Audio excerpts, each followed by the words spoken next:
The original Marvel Ultimate line has been talked about to death as a sort of fascinatingly bad run of comics from the early 2000s. Originally set out to be a fresh jumping off point for new readers, it soon spiraled into ultra-violence and depravity, with the exception of Ultimate Spider-Man where they actually tried to recreate older storylines.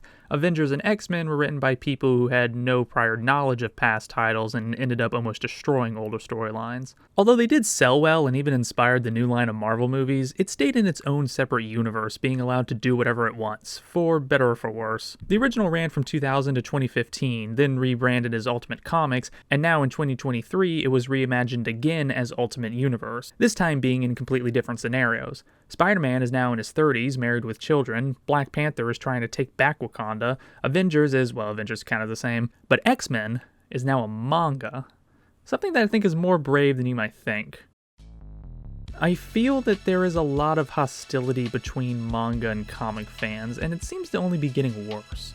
Recently, DC pushed out their compact comic line to compete with manga sales, and this created some really dumb pushback from people. First of all, Marvel did this years ago with Runaways, and no one seemed to bat an eye. Second, manga has only really been outselling comics because of price. The average trade paperback is about $15 with only 150 pages, while a tankobon can be about 300 plus pages for only $12. You get more bang for your buck. Also, manga has direct adaptations that can be popular for non-readers to look at and buy the first volume and then never pick up another one. Publishers have to overstock on the first 3 volumes because that's usually the only ones people buy. You've probably heard that literacy rates have been kinda low recently, and I know it's kinda weird to think people have trouble reading a book with pictures in it, but I think that's partially the case. The more underground manga that's not adapted, I feel are just as niche as the average indie American comic. Because again, there's no visual advertising for people who don't read. But I get it. Superheroes are everywhere. It can be overwhelming. But you also have to understand, it's not really America's fault. In the 1940s and 50s, comics had a wide range of diverse genres and demographics, not too different from manga demographics. This was called the Golden Age of comics. But most comic fans know the story. Frederick Wertham wrote a book that said comic books were corrupting the youth, and a massive backlash against comic books began. This led to the creation of the Comic Code Authority, a literal censorship board that regulated that comics were to be made for all ages. This was known as the Silver Age of comics. Slowly but surely, all other comic demographics were snuffed out in favor of superheroes. This is why they dominate American comics, because for the longest time, it was the only thing allowed. By the late 70s, the board started to relax its rules, and this is where you started to see the beginning of indie comics. But it was still underground, hidden in the limelight of DC and Marvel. It just took a long time for American comics to have true creative freedom. Maybe if the comic code never existed, maybe all these indie comics that come out wouldn't be so indie. Maybe they would be just as big as manga. I feel this creates elitism in manga fans who feel that manga is superior, and comic fans get salty because the manga section's bigger at Barnes & Noble. Alan Moore wrote an essay about fandoms just before he retired that still haunts me today. I think everyone should just stop and go read it, it's really eye-opening. He writes that, while the Vogue comic story was originally pro-offered solely to the working classes, soaring retail prices have precluded any audience save the more affluent. This boost in fandom's age and status possibly explains its current sense of privilege, its tendency to carp and cavil rather than contribute or create. In other words, comic books have become so expensive, the only people who care are the ones who grew up with them, and are now mad that they're so different from what they used to be. And don't get me wrong, I know that in Japan manga magazines have also been on the decline, in the same way comic issues have. It's just become a novelty. Digital-only reading is slowly becoming the norm, even for me.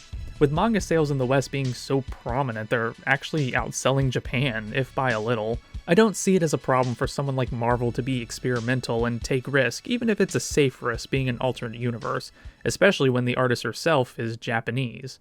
It's referred to as Peach Momoko's Ultimate X-Men, as she's both the writer and artist, common for Japanese manga but more rare here in the States. She originally worked as a variant cover artist and became really popular, so much that they even started a riot at a convention.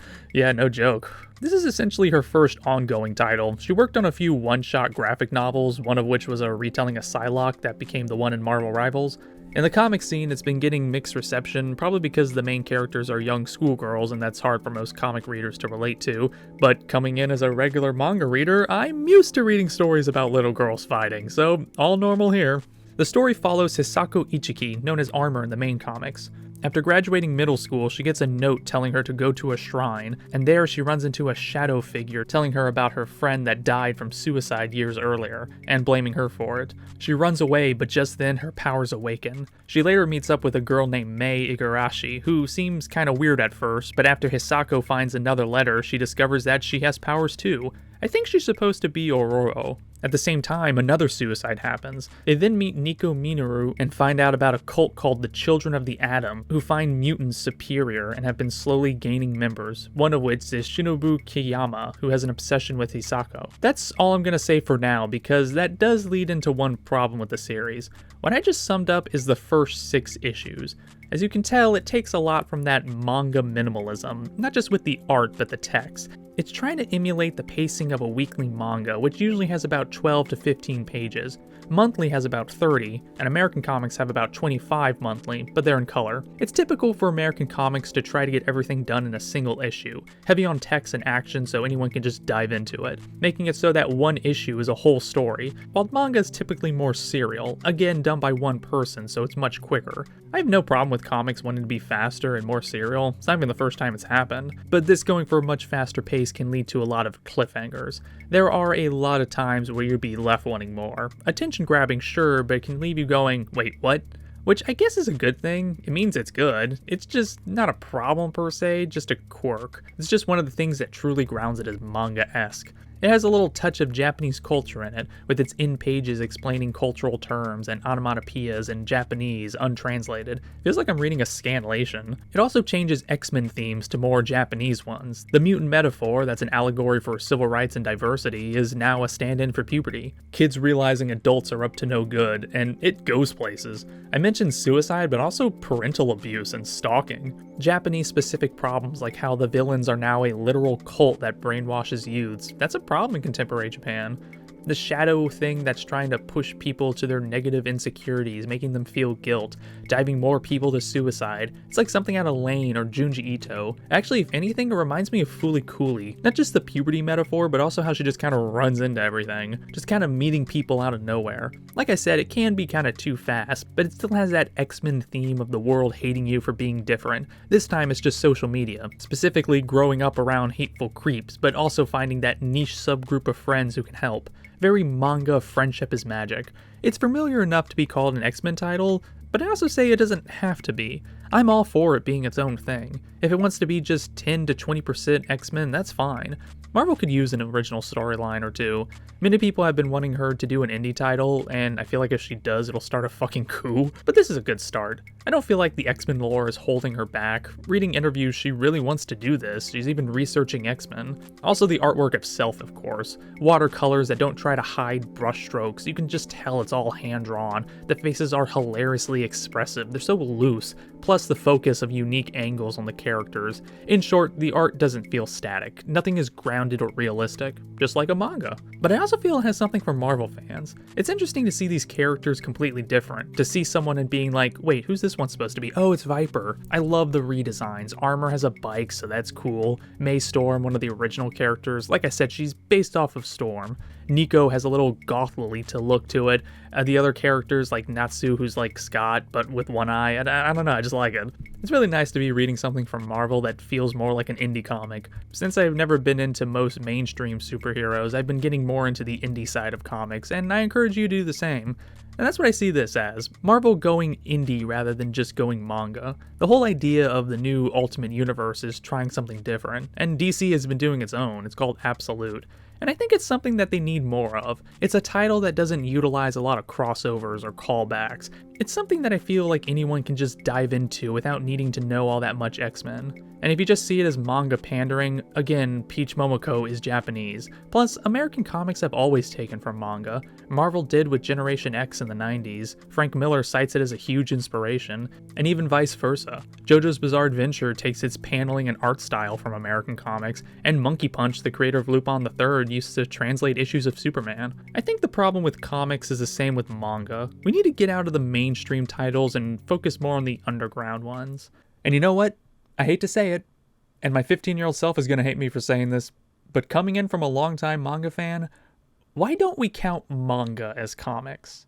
Don't get me wrong, they are artistically and culturally different style of comics. I don't mean to sound like I'm assimilating manga in any way. I understand that there is an entire cultural history and background to these works that helps better understand them, but you also don't need to know that. Not everyone needs to have watched every mech show from the 1970s in order to understand Evangelion, nor do you need to read every X-Men arc to get into this one. Sure, it's fun and interesting to know these things, but not everyone has time for that.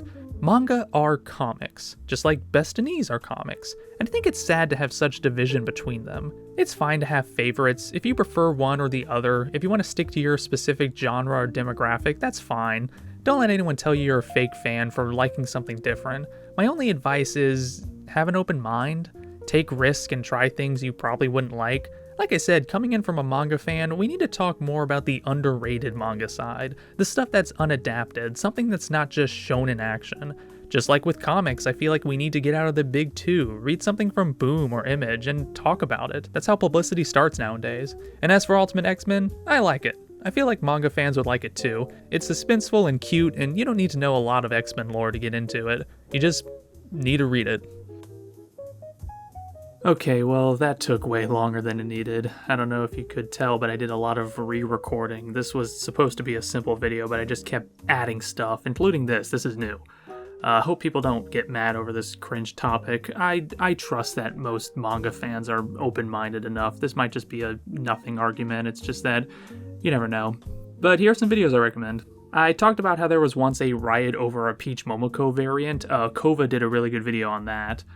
Also, if you want to know more about the comic code and why superheroes dominate comics, I paraphrased a lot from Spectacularly Sentimental's video. It also explains why indie comics are so underground.